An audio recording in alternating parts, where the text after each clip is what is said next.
Hello, my name is Sunny Tang, and today I will be showing you how to share a Google document with another person.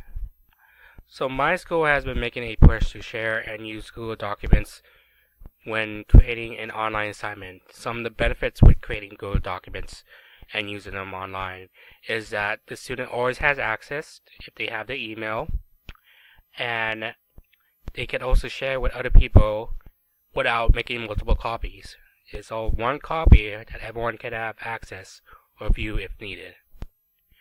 So, to show it, I am going to click on an existing document.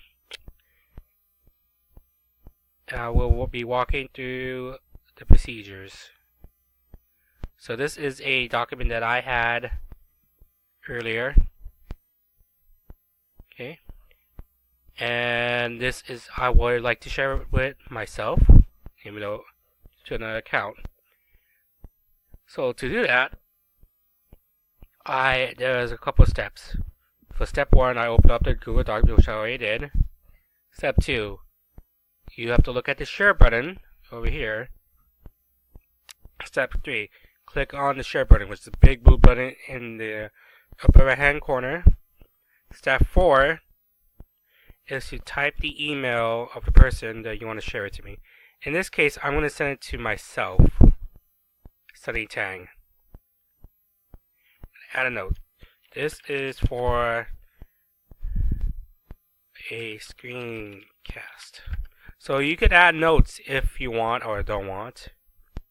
And then once you add all the people that you want to share it with, you press send. And that's it.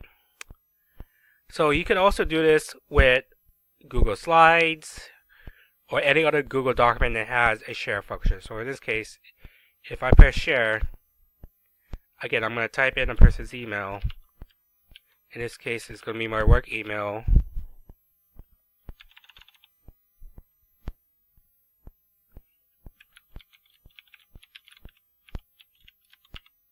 And I'm going to press send again. Alright, so that is it. If you have any questions, please leave it in the comment box.